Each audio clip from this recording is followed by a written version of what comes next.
에스라 9장 1절입니다.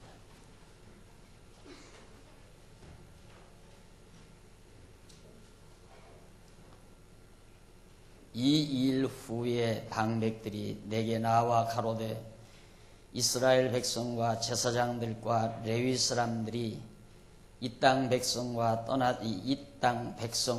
떠나지 아니하고 가나안 사람과 헷 사람과 브리스 사람과 여부수 사람과 암몬 사람과 모압 사람과 애굽 사람과 아모리 사람의 가증한 일을 행하여 그들의 딸을 취하여 아내와 며느리를 삼아 거룩한 자손으로 이방 족속과 서로 섞이게 하는데 방백들과 두목들이 이 죄에 더욱 으뜸이 되었다 하는지라.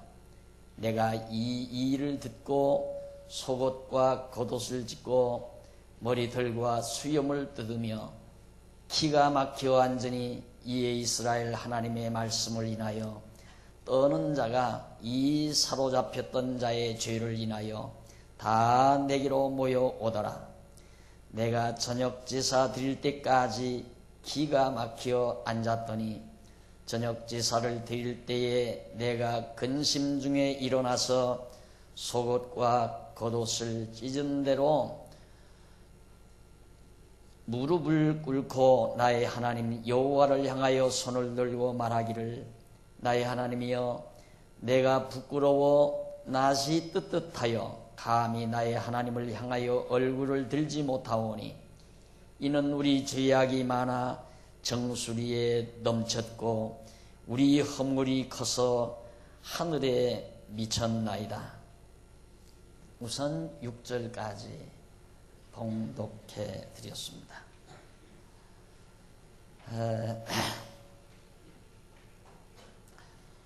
에스라 지금 9장 우리들이 살피는 중인데 에스라 9장은 레위 자손들을 이제 성별하는 내용이 소개됩니다.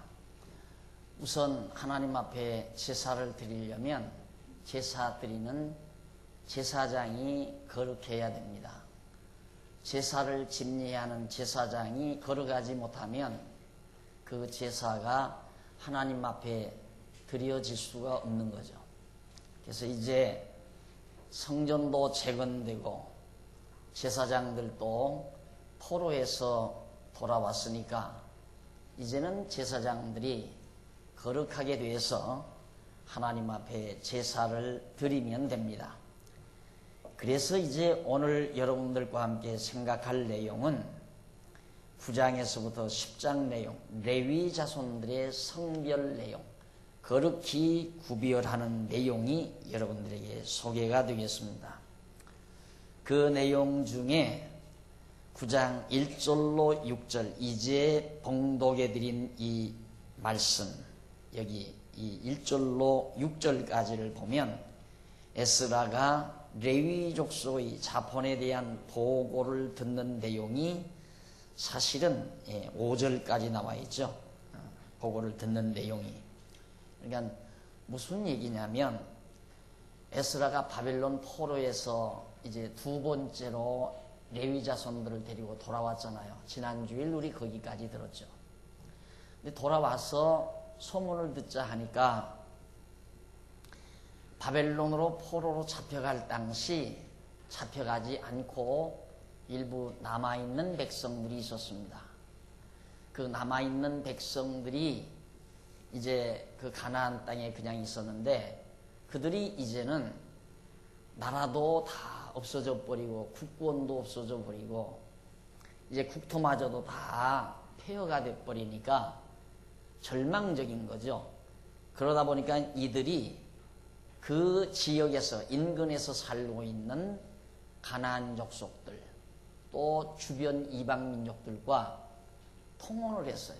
통혼이란 말은 거기에서 며느리도 데려오고 또 사위도 삼고 그렇게 해서 이제 아브라함의 후손의 혈통을 더럽히고 말았단 말입니다. 그러니까 이방 결혼을 해서 지금으로 말하면 결국 국제 결혼을 한 거죠. 그러다 보니까 이제는 순수한 하나님의 백성, 이스라엘 유다 백성이라는 말을 듣기가 참 거북한 상태였고요. 거기다가 일반 평민보다도 지도층들이 좀 잘났다는 분들이 더더욱 그랬다 그 말이에요. 그래서 이방 민족들이 섬기는 우상도 다 들어오게 될 거고요. 그렇잖아요. 이제 사돈을 맺었으니까 이방 나라와. 그래서 이제 서로 평화롭게 살기 위해서 생존을 유지하기 위해서는 그런 방법도 그들이 택하지 않을 수가 없었습니다. 그렇게 해서 이제 통혼을 해서 살다가 보니까 그 사실을 에스라가 딱 듣자마자 기가 막혔다고 그랬어요. 기가. 사람이라는 게 이 기가 통해야 되거든요. 전신에 기가 잘 돌아야 되는데 기가 막힌다는 말은 두뇌에서 자기 백성들이 이방 백성들과 통혼을 했다는데 왜 인체에 돌아야 될 기가 꽉 막히느냐 이 말이죠. 기가 막혀서 오래가게 되면 중풍으로 돌아서거든요. 무서운 병이란 말입니다. 그러니까 이 에스라가 내 사랑하는 민족들이 하나님 앞에서 하나님을 경외하고 살아야 되는데 하나님을 알지 못하는 이방 족속들과 사돈을 맺고 통혼을 하고 하나님 여호와 잊어버리고 산다는 말을 그런 보고를 에스라가 듣자마자 기가 막혀버린 거예요. 이 말을 바꾸어 생각해 보십시오. 그러면 기가 어떻게 하면 원활하게 기가 돌아가겠는가? 다른 거 없죠. 내가 정보를 들으면 어떤 정보를 들으면 기분이 좋아야 한단 말입니다. 정보를 들어서 기분이 나쁘면 기가 막혀요. 정보를 들어서 기분이 좋으면 기가 터지는 거고요. 기분이 좋다 그 말은 기가 원활하게 잘 순환한다는 얘기거든요. 이번에 청주장로교회 가서 이제 저를 많이 봐줘가지고 1박 2일 그러니까 목요일 저녁하고 금요일 오전, 금요일 저녁 세 타임을 사경을 했습니다. 보통은 이제 토요일 오전까지 하는데 더더군다나 이제 이번 토요일은 우리 고등부 학생들, 자모 학생, 교사들 또 간담회가 저 용인 리조트에서 있어가지고 거기 또 참여하느라고 또 결혼식이 있었잖아요. 그래서도 그랬겠지만은 거기서는 이제 3번을 부탁해서 해주었는데 금요일 날 저녁 식사를 누가 대접한다고 그래요. 그래서 이제 갔더니만 어느 아담한 일식집에다가 준비를 해놨더라고요. 그리고 이제 들어갔는데 어느 젊은 부부 2분이서 이제 대접을 한다고 목사님들 주변에서 오신 목사님들하고 해서 한 7, 8명이 가서 식사를 했습니다. 식사를 하다가 울어버려요. 식사를 대접하는 분이 울어버리더라고요. 그래가지고 그 울음이라는 것이 억울해서 우는 울음도 아니고 그 울음이 슬퍼서 우는 울음도 아니고 내가 어쩌다가 이렇게 행복하게 됐는지 모르겠다는 울음. 감동의 눈물. 그러니까 이 진리의 말씀을 듣고 너무너무 기분이 좋은 거예요. 바로 그것이 우리의 건강에도 유익을 준다는 건 더 말할 것 없습니다. 그래서 좌절과 슬픔, 고통의 눈물은 우리의 생명력을 약화시키지만은 감동의 눈물은 흘리면 흘릴수록 우리의 생명력을 강화시키는 겁니다. 생각해 보십시오.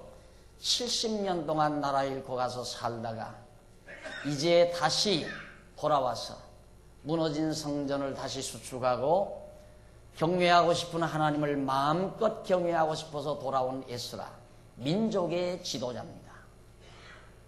왔으면 밝은 소식, 즐거운 소식, 얼마나 좋았겠어요. 성전이 다 지어졌습니다.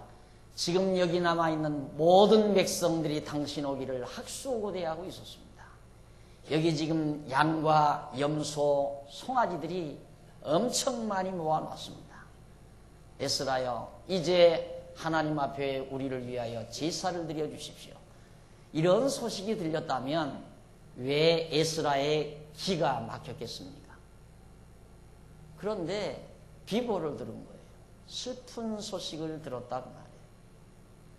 그래서 그만 그 기가 막혔을 때에는 기를 터야 되거든요.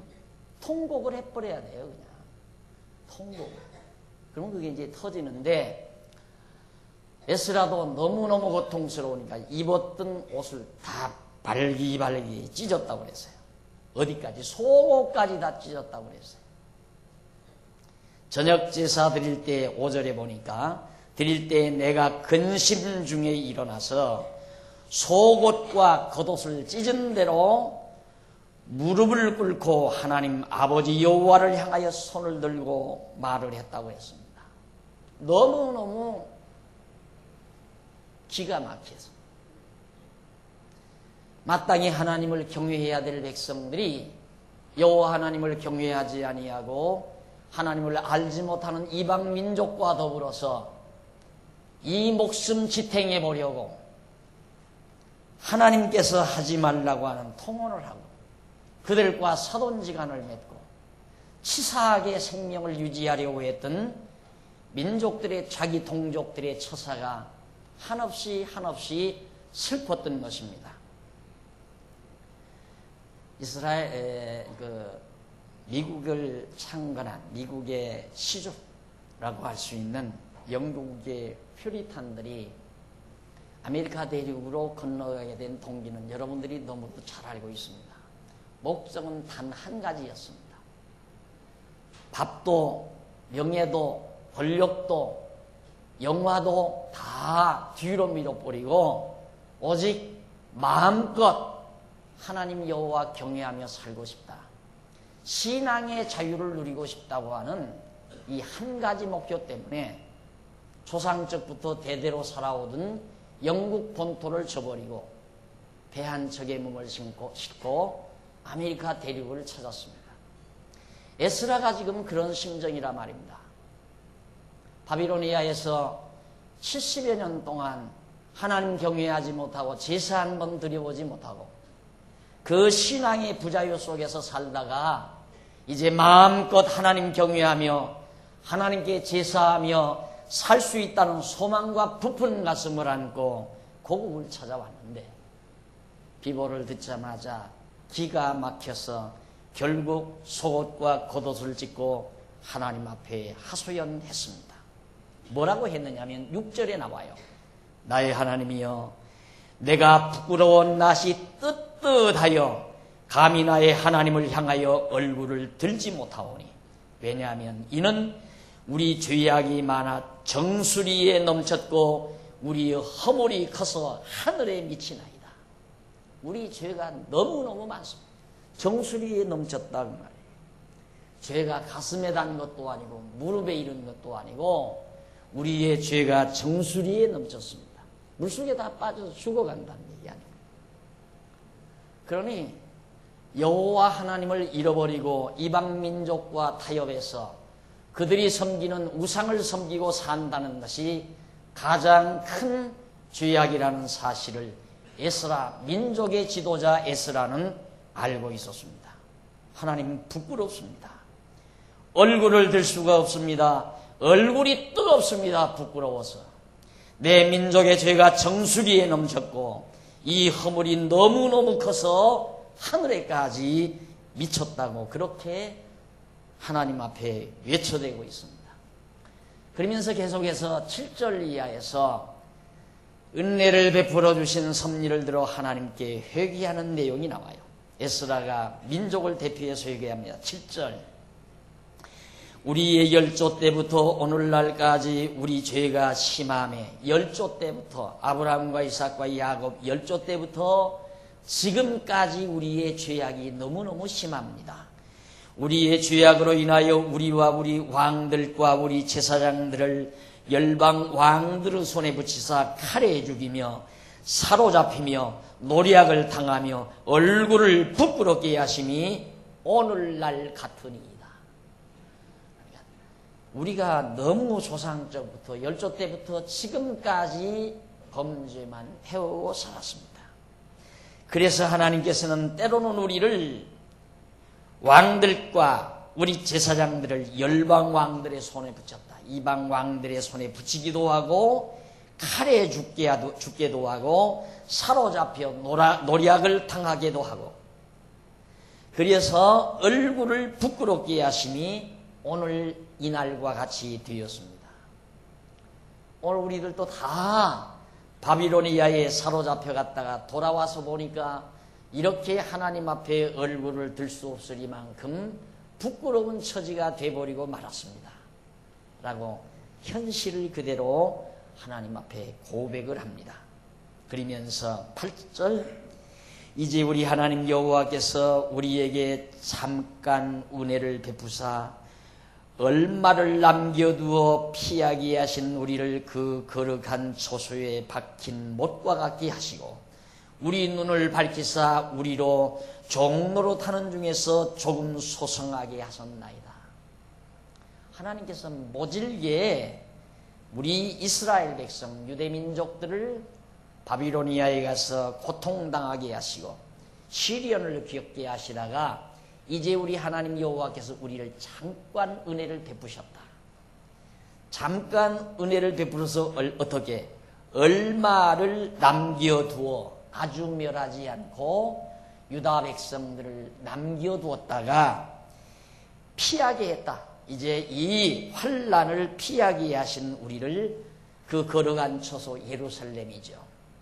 성전을 짓고 하나님을 섬겨야 될 그 예루살렘 처소에 박힌 목과 같게 벽에다가 못을 딱 박으면 움직이지 않고 거기 머물러 있잖아요. 그것처럼 사랑하는 백성들을 이제 예루살렘으로 옮겨서 요지부동 옮겨지지 않고 거기에서 박힌 못처럼 거하며 살게 하셨다 이 말이죠. 우리 눈을 밝혀서 우리로 종로로 타는 중에서 조금 이제 소성케 해 주셨습니다. 다시 싹이 나도록 하나님께서 해 주셨습니다. 그러면서 9절, 우리가 비록 노예가 되었사오나 우리 하나님이 우리를 그 복역하는 중에 버리지 아니하시고 바사 열왕 앞에서 우리로 긍휼히 여김을 입고 소성하여 우리 하나님의 전을 세우게 하시며 그 퇴락한 것을 수리하게 하시며 유다와 예루살렘에서 우리에게 우를 주셨나이다.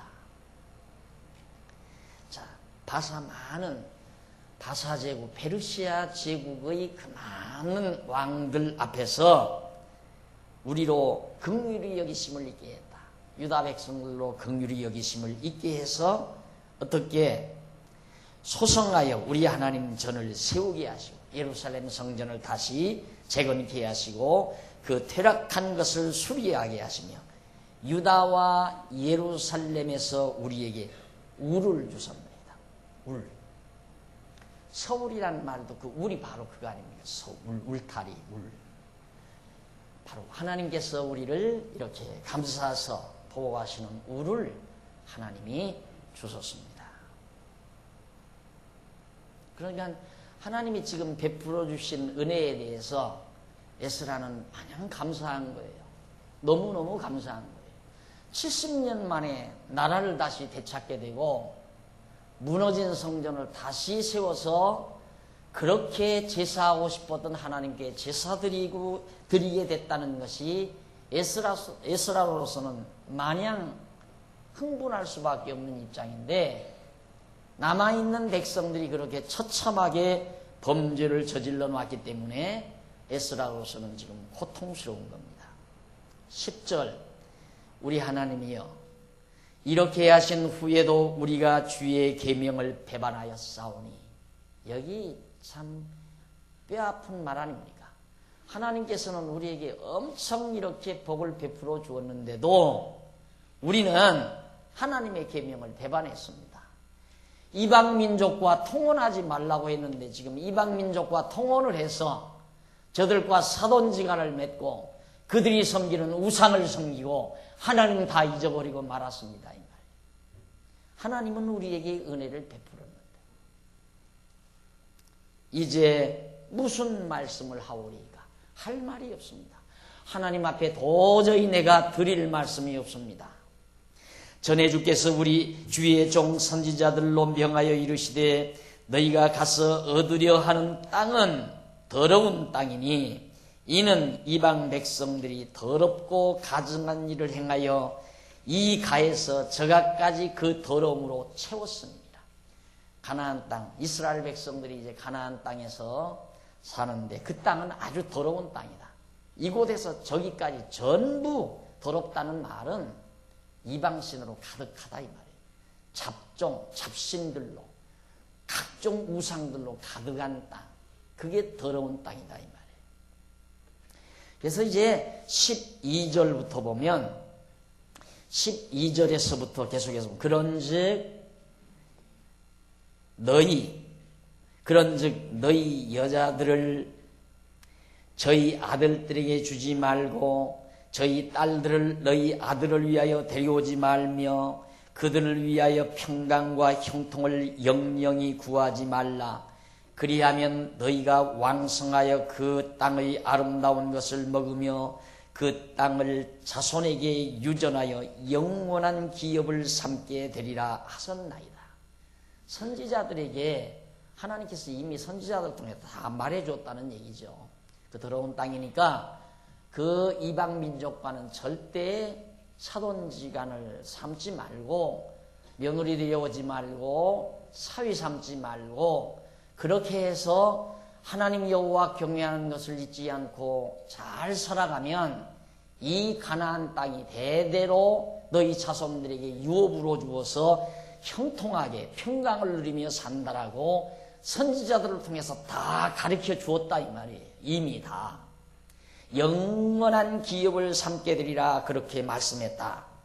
그런데 13절 우리의 악한 행실과 큰 죄로 인하여 이 모든 일을 당하여 싸우나 우리 하나님이 우리 죄악보다 형벌을 경하게 하시고 이만큼 백성을 남겨주셨사오니 우리가 어찌 다시 주의 계명을 거역하고 이 가증한 일을 행하는 족속들과 연혼하오리까.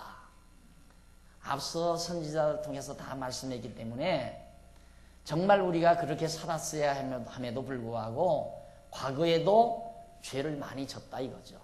이스라엘 유다 백성들이 하나님 앞에 죄를 많이 졌는데 하나님께서는 지은 죄보다도 가볍게 진노하셨다 이 말이에요. 지은 죄대로라면 더 무겁고 더 심하게 형벌을 받았어야 되는데 하나님께서 가볍게 형벌을 주어서 70년 만에 돌아와가지고 이렇게 하나님을 다시 경외하도록 하나님께서 이렇게 회복해 주셨는데 어떻게 우리가 다시 저렇게 이방민족하고 결혼을 할 수 있겠습니까? 그런데 우리는 그런 범죄를 지금 내 백성들이 저지르고 있습니다. 그 말이에요.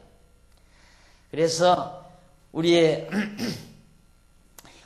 악한 행실과 큰 죄악을 인하여 이 모든 일을 당하여 싸우나 우리 하나님이 우리의 죄악보다 형벌을 경하게 하시고 이만큼 백성을 남겨주셨사오니 14절 우리가 어찌 다시 주의 계명을 거역하고 이 가증한 일을 행하는 족속들과 연혼을 하리이까. 사돈지간을 맺을 수 있습니까? 그리하오면 주께서 어찌 진노하사 우리를 멸하시고 남아 피할 자가 없도록 하시지 아니하시리이까. 우리가 이렇게 죄를 졌으면 어찌 또 하나님이 가만 놔두겠느냐 이 말이에요. 그러면서 15절에서 이스라엘 하나님 여호와여 주는 의롭도소이다. 주는 의롭도소이다. 우리가 남아 피한 것이 오늘날과 같사옵거늘 도리어 주께 범죄하여 싸우니 이로 인하여 주 앞에서 주 앞에 한 사람도 감히 서지 못하겠나이다. 주는 의로우시기 때문에 우리의 죄대로 하신다면 우리 한 사람도 하나님 앞에 남아있을 사람이 없습니다 하고 철저히 에스라가 백성들을 대신해서 회개하며 자복하는 내용이 15절에 나타나고 있습니다. 자, 인간은 이렇게 망각의 존재입니다. 하나님께서 다 가르쳐 주었지만은 또 그걸 잊어버리고 다시 범죄하는. 어제 학생들하고 하룻밤을 보내는데요.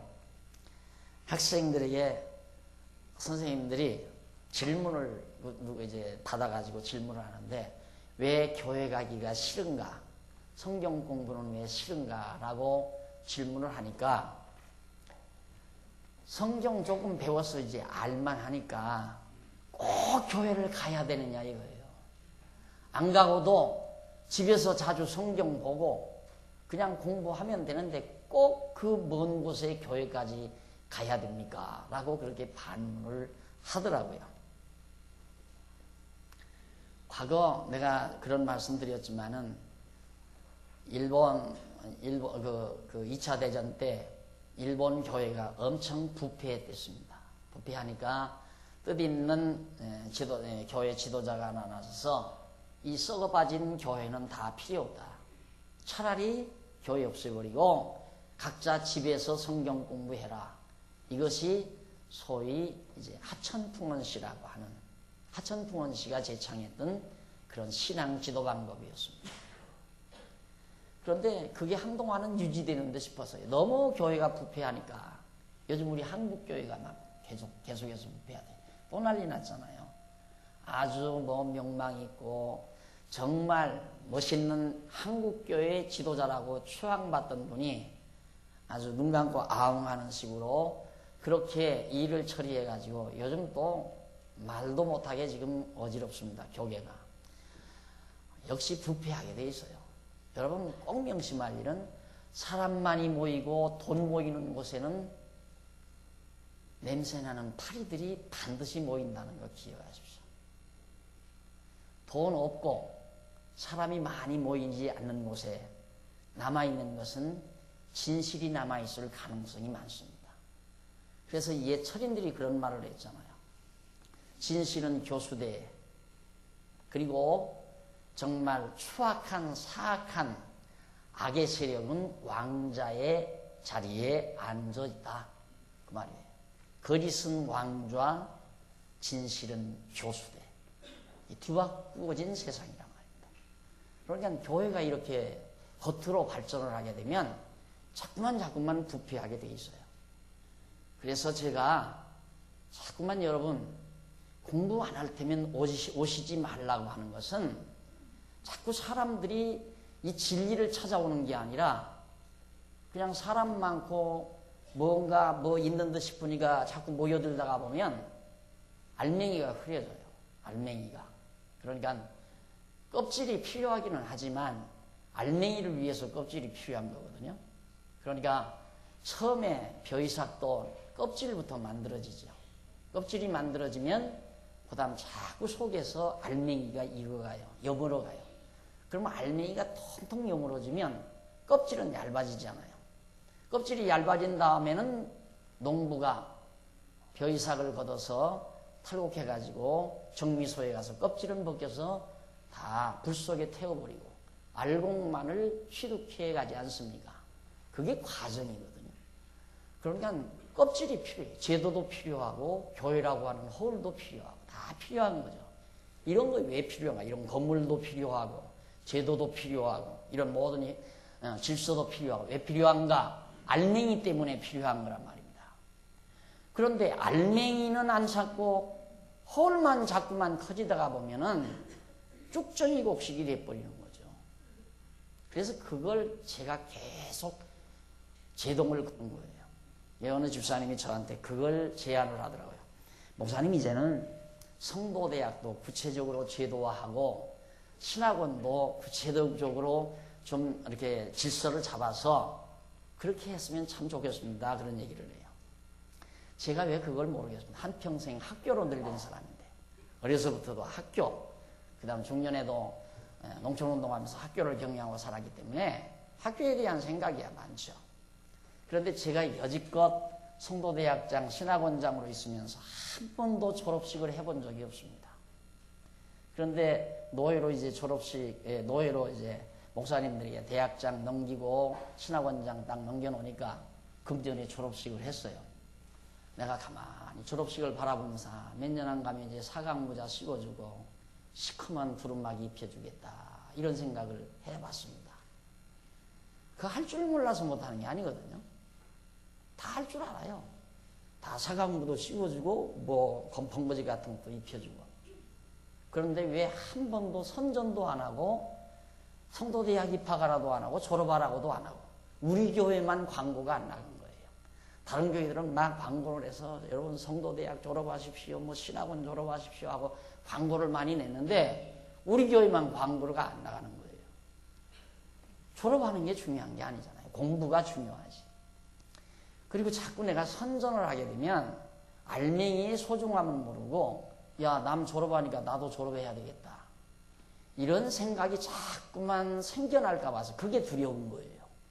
그냥 내용에 미쳐서 그 내용에 심취돼서 열심히 공부하다 보면 어느 순간에 그냥 졸업 절차도 밟아지는 거고 그냥 자연스럽게 또 신학원 공부도 해지는 거고 이렇게 순수하게 해보고 싶은 것이 제 의도였습니다. 저는 선전을 안 하잖아요. 제가 이 책을 이렇게 출판해도 아마 제 입에서 이 책 참 좋습니다. 물론 제가 써놓고 지가 좋다고 할 수는 없지만 그런 사람 많더라고요. 자기가 써놓고도 막 선전하고 팔려고. 근데 쑥스러워서도 못하지만은 그렇게 하면 공연히 가치도 모르고 그냥 사다 끼워놓기만 하고 돈만 아까워할 거 아니에요. 그런 분에게 책 간다는 게 저는 기분도 상하고요, 솔직히. 그러니까 정말 보고 그 내용이 소중하면 사실 거고 뭐 별 볼일 없으면 안 사도 되는 거지. 무엇 때문에 이리저리 굴러다니게 합니까, 그 책을. 그래서 제가 좀처럼 책을 선물을 안 해요. 책 선물 받으면 성실하게 읽으면 모르지만 안 읽고 공짜로 받았기 때문에 예를 들어 혹시라도 내가 신방을 가는데 내가 선물 준 책이 저 책상 밑에 그냥 굴러다니는 거야. 시커멓게 때 묻어가지고. 그건 진짜 죽고 싶은 마음이겠죠. 제가. 안 그렇겠어요? 그게 두려워서 못해요. 그러니까 선전해서 되는 것도 아니고 알아보고 좋으면 하고. 그래서 우리 교회도 오셔서 공부하시겠으면 오고. 여기는 공부하는 곳이니까. 여기는 성경 가르치는 곳이에요. 제사 드리는 곳이 아니고. 공부하시겠으면 오시고 공부 안 하시겠으면 그냥 가까운데 천국 가는데 하나 지장 없어요. 내가 보장해 드릴게. 택한 백성이라면 그 바로 문 앞에 있는 교회 가도 절대 지옥 안 가니까 거기 가시라 이 말이에요. 여기는 공부하려고 이렇게 만들어 놓은 곳이니까 공연히 공부는 안 하시고 사람 숫자만 많아지면 교회 썩어져요. 그리고 자꾸 교회 돈이 많아지면 사람 많아지면 돈이 자꾸 많아질 거 아니에요. 이 돈 많은 게 무조건 좋다고 생각하면 큰 착각이에요. 교회는 돈이 많아야 되는 것이 아니라 진리를 사랑하는 사람이 많아야 돼요. 교회는 돈이 많아야 건물이 커야 되는 것이 아니라 진리에 대한 열정을 가진 사람들이 많아야 돼요. 그래야 교회가 존속된다 그 말이에요. 지금 이스라엘 백성들 70년 만에 성전 다시 건축했지만은 백성들이 그렇게 다 부패해져 버렸으니까 얼마나 민족의 지도자로서는 고통스럽겠습니까? 이제 마음 다하고 정성 다하고 뜻을 다해서 하나님 앞에 제사하고 싶어가지고 70년 만에 풍운의 꿈을 안고 고국을 찾아왔는데 그렇게 남아있는 족속들이 부패하고 썩어졌다고 말이에요. 무슨 필요가 있느냐 이 말이죠. 오늘 우리들 또 성전을 짓는 작업을 합니다. 우리 하는 일이 뭡니까? 성전 짓는 것 아니에요. 김 집사님 오고 이 집사님 오고 박아무개라는 성도가 우리 교회에 다시 등록을 하고 한 분이 이렇게 모아옵니다. 저 아무것 부탁하지 않습니다. 오셔서 연보 많이 내라는 말도 하지 않습니다. 첫째, 공부 열심히 해 주십시오.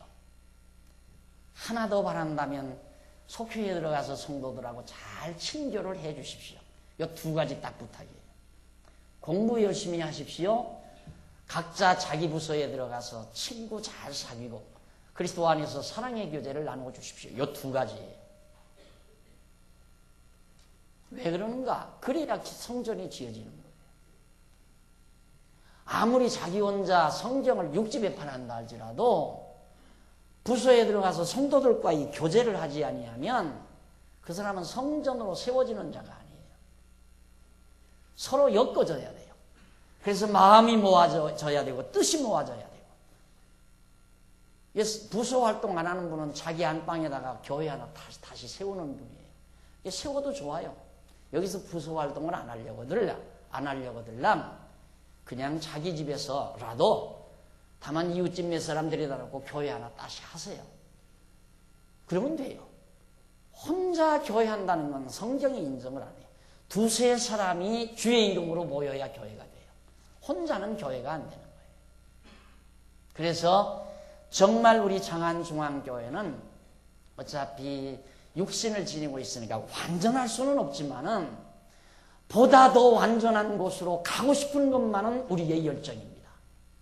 금년보다는 내년이 더 좋아지는 교회가 되고 싶은 것이 우리 당회의 열정이고, 지금 그렇다고 해서 다 이루었다는 것도 아니에요. 장안중앙교회가 지금 완벽하다는 것도 아니에요.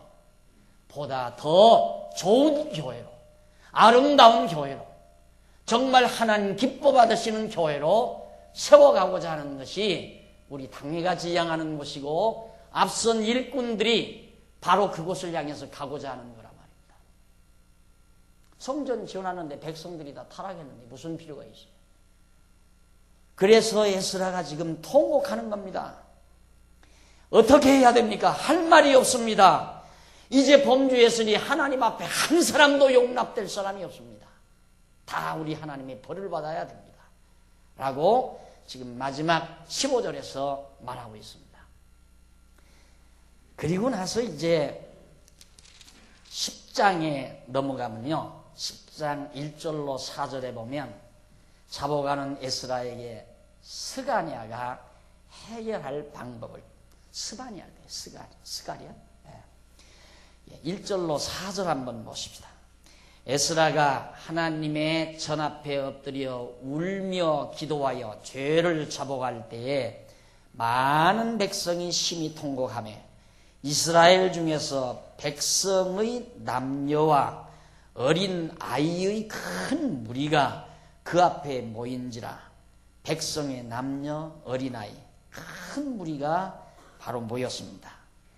엘람 자손 중 여이엘의 아들 스가랴라고 하는 사람, 에스라에게 스가랴가 하는 말이, 우리가 우리 하나님께 범죄하여 이 땅 이방 여자를 취하여 아내를 삼았으나 이스라엘에게 오히려 소망이 있나니 곧 내 주의 교훈을 좇으며 우리 하나님의 명령을 떨며 준행하는 자의 의논을 좇아 이 모든 아내와 그 소생을 다 내어보내기로 우리 하나님과 언약을 세우고 율법대로 행할 것이라.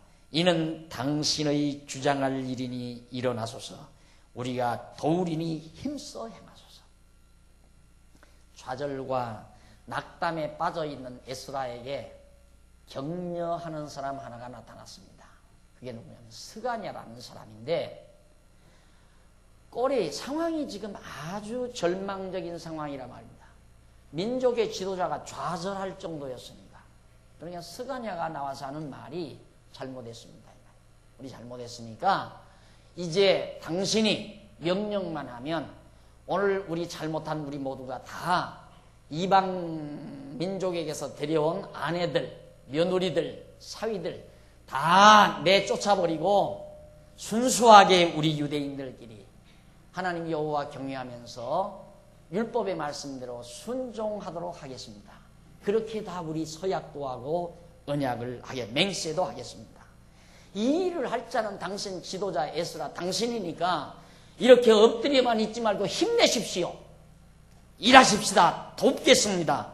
라고 스가랴라는 사람이 에스라에게 말을 했어요. 얼마나 대단한 아름다운 소식입니까? 이 말을 듣고 6절 보세요. 5절. 이에 에스라가 일어나 제사장들과 레위 사람들과 온 이스라엘에게 이 말대로 행하기를 맹세하게 하며 무리가 맹세하는지라. 이에 에스라가 하나님의 전 앞에서 일어나 엘리야시브 아들 여호하난의 방으로 들어가니라. 저가 들어가서 사로잡혔던 자의 죄를 근심하여 떡도 먹지 아니하며 물도 마시지 아니하더니 유다와 예루살렘에 사로잡혔던 자의 자손들에게 공포하기를 너희는 예루살렘으로 모이라.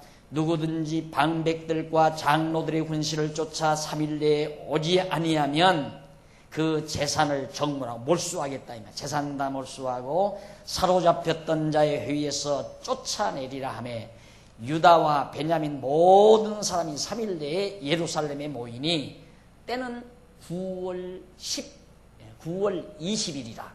무리가 하나님의 전합 광장에, 여의도 광장과 같은 것이죠, 광장에 앉아서 이 일과 큰 비를 인하여 떨더니 제사장 에스라가 일어나서 저희에게 이르되 너희가 범죄하여 이방 여자로 아내를 삼아 이스라엘의 죄를 더하게 하였으니 이제 너희 열조의 하나님 앞에서 죄를 자복하고 그 뜻대로 행하여 이 땅 족속들과 이방 여인을 끊어버리라. 그대로 에스라가 스가랴가 한 말대로 백성들을 전부 조서를 내려가지고 광장에, 예루살렘 광장에 모여라. 3일 내에 모이지 않으면 그 재산 다 몰수하겠다. 그러니까 다 모였을 거 아니에요.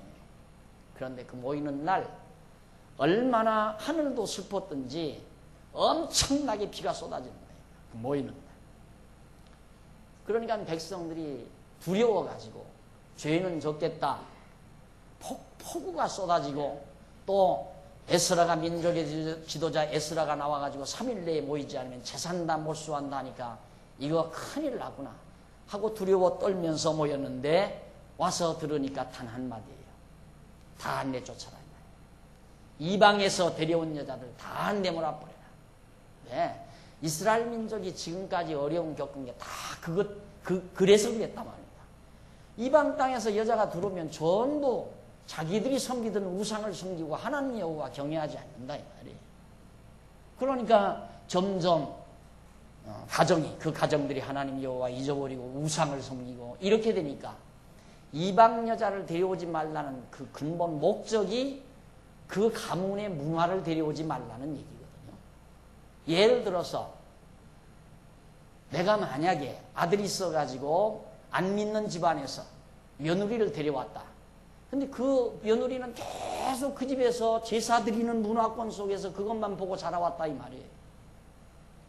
밥 먹을 때 기도하고 주일날 예배당 가는 거 전혀 모른다 이 말이에요. 가자면 나는 안 갈래요. 요즘 여자들 오겠어요? 시아버지 말 들어요? 절대 안 듣죠. 그러면 아들도 뺏기는 거예요. 결국. 우선은 신앙보다 보이지 않는 하나님보다도 안 보이는, 보이는 아내가 더 사랑스럽고 저 좋으니까 결혼했을 거 아니에요. 그러니까 결국 문화가 이제 불신 문화로 가문이 바뀌어져 가는 거예요. 그래서 이스라엘 백성에게 절대 이방 여자 데려오지 말라는 겁니다.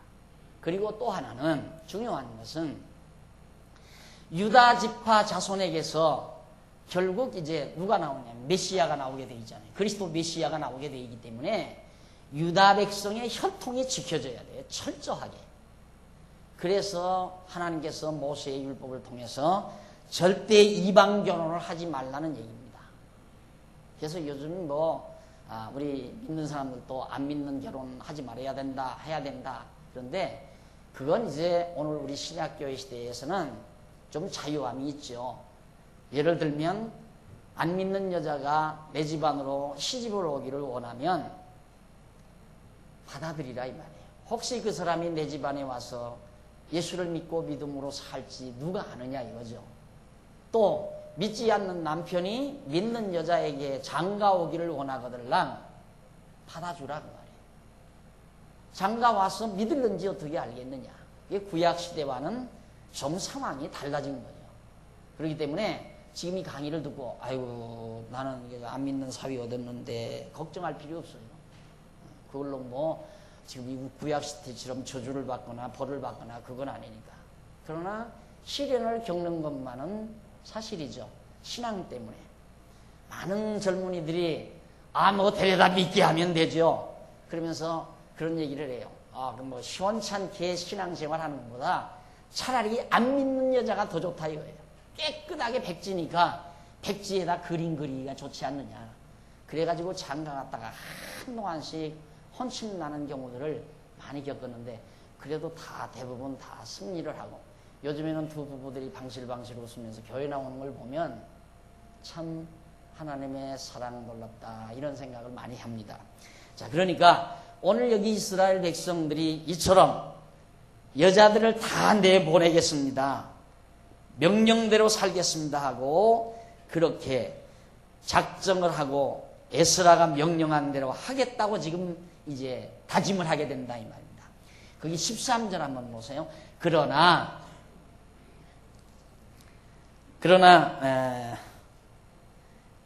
백성이 많고 큰 비가 내리는 때니 능히 밖에 서지 못할 것이요 우리가 이 일로 크게 범죄하였은즉 하루 이틀에 할 일이 아니오니 이제 온 회중을 위하여 우리 방백들을 세우고 우리 모든 성읍의 이방 여자들에게 장가든 자는 다 기한의 본성 장로들과 재판장과 함께 오게 하여 우리 하나님의 이 일로 인하신 진노가 우리에게 떠나게 하소서 하나 오직 아사헤르 아들 요나단과 디과의 아들 야스야가 일어나 그 일을 반대하고 무술람과 레위 사람 삽부대가 저희를 돕더라. 사로잡혔던 자의 자손이 그대로 한지라 제사장 에스라가 그 종족을 따라 각기 지명된 족장 몇 사람을 위임하고 10월 초하루에 앉아 이 일을 조사하여 정월 초하루에 이르러 이방 여인을 취한 자의 이 일 조사하기를 마치니라. 자, 오늘 이렇게 모여서 며칠 만에 해치울 거 아니니까 각 방백들을 세워가지고 그들로 하여금 다 지도를 해서 속한 시일 내에 이방 여자들을 다 보내도록 그러게 하십시다. 그러니까 몇 사람이 반대를 했어요. 안 됩니다. 여기서 다 해야 됩니다. 그러나 먼저 제안했던 그 의견을 받아들여서 에스라가 각 곳에 지역별로 방백들을 세웠어요. 그래가지고 9월 20일에 모였는데 그게 정월 초하루, 그 다음에 정월 초하루까지 전부 누가 어디 여자를 데려다 살았는가 명단을 다 작성해서 보고를 올리도록 그렇게 해서 낱낱이 에스라가 와서 지금 다시 나라의 체제를 가다듬어 가고 있는 겁니다. 이게 얼마나 참 유대인들로서는 그 하나님 중심의 정치를 하잖아요. 우리가 지금 하나님 앞에 합당하지 못한 삶을 산다. 그러니까 하나님께서 이렇게 우리를 긍휼히 여겨서 회복시켜가지고 성전도 다시 지게 해주었는데 우리 하나님 기뻐하시는 대로 해야 된다는 것이 민족의 지도자 에스라의 정책이었습니다. 그 일부터 해나간다. 하나님 기뻐하시는 일부터. 그렇게 해서 정월 초하루까지 그 모든 자들을 명단을 수납하도록 했는데 18절 제사장은 무리 중에 이방 여인을 취한 자는 예수와 자손 중 요사닥의 아들과 그 형제 마세야와 엘리에셀과 등등 이름이 다 나오죠. 이제 22절까지 보면 이제 제사장 무리 중에서 이방 여자 얻은 여자예요. 그 다음 23절 레위 사람 중에는 제사장 중에는 그 앞에 나온 사람이고 이제 23절에는 레위인 중에서 제사장은 아니지만 레위 사람 중에는 요사밧과 등등 사람들이고 그 다음 24절에는 노래하는 자 중에 요즘으로 말하면 찬양대 중에 노래하는 자 중에는 엘리야십이요 문지기 중에는 살룸과 델렘과 우리였더라. 그 다음 이스라엘 중에는 바로스 등등에서 명단이 쫙 나오죠. 그렇게 해서 그 명단이 어디까지 나오냐면 43절까지 끝까지 나와요. 이게 이제 조사한 자들이에요. 이런 많은 숫자의 이스라엘 백성, 유다 백성들, 레위 자손들 중에 이방 여자들하고 다 결혼했다 이 말이에요. 이렇게 되면 이제 민족혼이 없어지는 거죠. 그래서 이제 일본 사람들이 우리나라 침략했을 때도요, 우리를 저 남양군으로 남자들을 다 보내고 또 만주로 보내고, 남양군도하고 만주는 극과 극 아닙니까? 남양군도는 저 남쪽 섬나라 이런 데로 보내고, 그 다음 저 북쪽 만주벌판 그쪽으로 보내고. 왜? 흩어지게 하려고. 거기 가서 다 섞어져서 조선족이라고 하는 민족 혼이 없어져 버리게 하려고 하는 그런 야심을 가지고 일본 사람들이 우리 백성들을 그렇게 했듯이, 그때 바벨론 사람들도 그런 잔인한 일을 했다 이 말이에요. 사실 그런 거 생각하면 얼마나 잔인해요, 바빌로니아 사람들이. 이 잔인한 일을, 그때 일까지를 생각하면 지금 저렇게 당하는 것도 하나, 당연히 당하는 대로 당하는구나 우리가 그렇게 생각할 수 있지만, 지금만 생각하면 좀 불쌍하잖아요. 그래서 이라크 사람들 좀 불쌍하죠. 예. 그러나 그들도 과거에 다 그랬어요. 이 세상의 모든 백성, 모든 민족들이 그렇게 강자가 약자 치면서 살아왔어요. 강자가 약자를 쳐서 먹고 살아왔단 말이에요. 역사가 다 그래요. 앞으로도 그렇게 되질 거예요. 그렇게 될 수밖에 없는 거고. 왜? 세상이 타락한 세상이니까. 약자는 못 사는 것이 세상 아닙니까? 약자는 살 수 없는 거. 망해. 언젠가는 약자는 망한다. 유대인들도 그렇게 바빌로니아에게 당해가지고 다 망할 줄 알았는데, 다행스럽게 이렇게 하나님께서 회복해가지고 오늘까지 살아온 거거든요, 사실상 유대인들도. 그러니까 유대인의 입장에서는, 또 전쟁 얘기가 또 조금 곁들입니다만은, 유대인들의 입장에서는 4,000년 역사 과정에서 계속 주변 나라들, 지금 그 아랍 국가들의 고통을 계속 받아온 거예요. 4,000년 역사 동안 계속해서.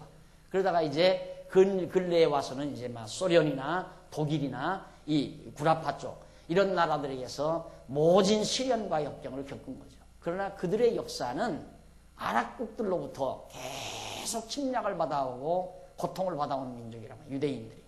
그러니까 보복하려고 안 하겠어요, 사람이. 이게 미국 앞세워서 지금 보복전을 벌이는 건데, 다 지금 자기 나름대로의 국익을 위해서 저렇게 노력하고 애쓰고 전쟁을 일으키고 난리들인 겁니다. 어느 민족은 불쌍하고 어느 민족은 뭐 나쁘고 다 마찬가지의 인간 세계는 모두가 다 인간 세계는 강자가 약자 짓누르고 거기서 자기 이권 찾아 먹고 사는 것이 인간 세상이니까. 그런 일만 생각하면 세상 살 맛이 없죠. 그렇잖아요. 빨리 죽어버리든가 어디 그냥 무인도에 가서 그냥 살아버리든가, 텔레비도 오지 말고 신문도 오지 말고, 그래야 어떻게 좀 속이 좀 사라지지. 안 그러면 기가 막혀서 살겠어요. 기가 막혀서. 생각해 보십시오. 이 주목심이 좀 세다고 동네 꼬사태 다니면서 나약한 부녀자들, 어린애들 다 쳐서 눕히고 다 때려 죽이고 그렇게 돌아다닌다면 이거 기가 막혀서 그놈의 동네 살겠어요? 두려워서. 근데 이 동네가 다 그렇다 이 말이. 이놈의 동네가, 이 지구라는 놈의 동네가. 여기서 무슨 재미로 살아요? 예? 주걱쟁이가 나타나서 다 치고 패서 죽이고 난리인데, 여러분 그 동네에 살게 당장 이사가지. 여러분이 살고 있는 동네에서 지금 주먹쟁이 하나 나타나서 시간만 있으면 골목에 나가서 애들 쥐어패서 죽이고 부녀자들 쥐어패 죽이고, 그런다면 그 동네에 살겠느냐 이 말이죠. 장롱 다 싸질머지고 다른 동네로 이사가야지. 우리가 사는 이놈의 지구라는 놈의 동네가 그런 놈의 동네가 이 말이에요. 어디 가도 마찬가지예요. 그러니 정말 우리가 하나님 알지 못하고 진리를 모른다면 기가 막혀서 어떻게 살아요? 기가 막혀서. 응? 다행스럽게 정말 하나님을 알고 하나님의 백성으로 살기 때문에 기가 터져 살죠. 기가 막히는 게 아니라 기가 확 터져 살잖아요. 자, 이렇게 해서 에스라가 지금 나와서 무너진 나라, 기울어진 나라를 다시 일으키기 위해서 하나님 앞에 먼저 우리 다시 서자, 바르게 서자, 우리 청산하자 해서 명단 다 뽑아가지고 44절 보세요. 이상은 모두 이방 여인을 취한 자라. 그 중에 자녀를 낳은 여인도 있었더라. 벌써 자녀가 생겼어요. 이방 여자 취해 70년 됐으니까 자녀 낳지요. 손잡은 사람도 있었을 거예요. 이방 여자 취하고 그 다음 그 여인에게서 자식까지 낳고, 이런 하나님 앞에 잘못되진 부분들을 에스라가 깨끗이 청산해서 하나님의 자비와 긍휼을 입은 이스라엘 유다 백성들을 다시 하나님 경외하는 백성으로 이끌어가기 위한 올바른 지도 방향을 정하고 에스라가 지금 이렇게 백성들을 다스려가고 있는 겁니다. 이것이 인간으로서 가장 최대의 중요한 문제입니다. 우리는 어떤 문제가 발발을 하면 그 원인 분석을 하지 않고 그 문제 해결의 방법부터 찾는 것이 보편적인 우리들의 어리석음입니다. 원인 분석을 해야 되잖아요. 이게 이제 서구인들의 사고방식이거든요. 서구인들은 어떤 문제가 발발을 하면 그 문제에 대한 원인 분석보다는 문제 해결에 대한 방법에 관심을 뒀어요. 문제 해결에 대한 방법에. 그러니까 이 의학도 그렇잖아요. 의학도 서구의학은, 서양의학은 병이 나면 병난 그 자체에 관심을 두고 이 병을 어떻게 고칠 것인가 하는 방법을 먼저 찾는 거죠. 그러나 동양의학은 안 그렇습니다. 환자가 오면 이 병의 원인이 무엇인가 그 원인 분석부터 먼저 하게 되죠. 이게 동서양인들의 사고 방법이 달라요. 오늘 우리들의 삶도 그렇습니다. 우리의 삶도 우리 생활 속에 살다 보면 수없는 일들이 우리에게 부딪혀 오잖아요. 부딪혀 오는데 부딪혀 온 일에 대해서 어떻게 할까를 생각을 해요. 뭔 일이 딱 부딪히면 어떻게 할까? 이 말부터 나오죠. 보편적으로. 왜 그럴까? 이건 생각을 안 해요. 어떻게 할까라고 주저 방황하는 거지 왜 그럴까라고 하는 것을 생각을 안 한다 이 말이에요. 근데 에스라는 지금 왜 이 민족이 이런 고통을 당했나? 왜를 찾은 거예요. 왜를 찾고 왜를 해결하려고 하는 거라 이 말입니다. 우리가 하나님 앞에 과거에도 말씀 순종하지 아니하고 하나님을 거역하고 이방인과 결혼하고 살다가 이렇게 망해가지고 고통을 당했는데 하나님께서 죄대로 다 갚지 않고 그래도 남겨주소서. 이렇게 잠시나마 회복해서 성전 다시 지켜야 하고 우리 민족을 남겨두어서 돌아오게 하셨는데 또 이렇게 범죄를 했습니다. 이 말이에요. 그러니까 원인 분석을 잘했잖아요. 자기들이 그렇게 고통당하는 이유를 분명하게 그 까닭을 확실하게 찾았어요. 그러니까 에스라는 그 문제 해결을 하려고 하는 거죠. 이게 지혜 아닙니까? 지혜. 오늘 우리가 하나님을 경외하고 살면서 하나님께서 때때로 우리에게 많은 어려움을 허락합니다. 그럴 때마다 우리는 어떻게 할까로 접근하지 말고 항상 하나님이 왜 나에게 이런 시련을 주실까? 왜 하나님께서 이런 고통을 나에게 주셨는가를 잘 분석을 해서 하나님께서 내 연약한 믿음을 기르시려고 한다 하면 참고 기다리는 인내를 가지고 견뎌낼 수 있습니다. 내가 하나님께 이런 시련을 맞을 일을 한 인간이야. 나는 하나님 앞에 정말 잘못한 인간이야. 했다면 그런 걸 뉘우치고 반성하고 이제 여기 이 백성들처럼 우리가 잘못했습니다. 이제 우리 다 돌려보내고 하나님 앞에서 맹세도 하고 바르게 살겠습니다라고 그렇게 각오를 다짐하듯이 문제 해결을 그렇게 접근해 들어가는 아름다운 성도로서의 삶이 매우 중요한 것이다. 그래서 이제 에스라는 아주 중차대한 문제를 해결하기 위해서 잘 출발을 했습니다. 이제 에스라가 나라를 다시 재건하고 하나님 앞에서 올바른 제사를 회복해서 하나님 경외하는 백성으로서 떳떳하게 살아가도록 지금 준비하고 있고 다스려가고 있는 이 모습을 우리들이 살피면서 오늘 우리 장안중앙교회도 하나님의 거룩한 성전으로 세워져가는 우리 성전 세워주셨습니다. 수백 명의 성도들로 하여금 하나님의 집으로 아름답게 잘 세워주셨습니다. 뭐 하려고 세웠는가? 여기서 하나님 경외하라고 세워준 거 아니에요. 사나 죽으나 하나님 여호와 경외하는 것이 우리의 삶의 목표요 인간의 죄인되는 본분이라 말입니다. 내가 이 땅 위에 살면서 부와 영화와 영광을 누리기 위해서 이 땅에 사는 것이 아니라 하나님 여호와 경외하며 살게 하려고 이 아름다운 성전을 우리에게 주셨고 세우게 해주셨고 지금도 계속해서 성전으로 세워져 가게 해주시고 남아있는 일은 이제 하나님 앞에 산제사 영적 예배를 드리는 아름다운 삶만이 오늘 우리에게 남아있다는 것. 이것이 가장 하나님의 백성으로서 선결되어야 될 중요한 과제라는 것을 마음에 명심하시면서 다음 시간 느헤미야로 약속을 드리면서 오늘 강의를 마무리합니다. 기도하십시다. 전능하신 하나님 아버지, 은혜를 감사드립니다. 시련을 겪던 이스라엘 유다 백성들을 다시 예루살렘으로 돌아오게 하소서. 무너진 성전도 다시 짓게 하시고 하나님 앞에 잘못한 것도 다 청산해버리고 이제는 여호와 하나님께 완벽한 제사를 드리며 살 준비를 가다듬어가는 귀한 내용을 저희들이 살펴봤습니다. 하나님 아버지여, 우리의 생각이 곁으로 나가지 않게 하시옵소서. 엉뚱한 곳에 우리의 생각이 집착되지 말게 해주시옵소서. 어리석게 하나님과 겨루는 생활을 하지 않도록 역사하시옵소서.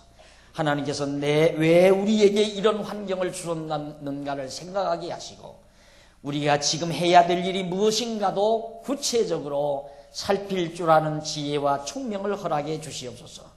우리가 간절히 소원합니다. 산제사 영적 예배드리며 살기를 간절히 소원하오니 우리의 생각이 이방으로 돌아가지 말게 하시고 우리의 생각과 관심이 세속적으로 물들지 아니하도록 성령께서 인도해 주시옵시기를 비오며 죄인 공로옵사오나 예수님의 이름으로 기도드립니다. 아멘.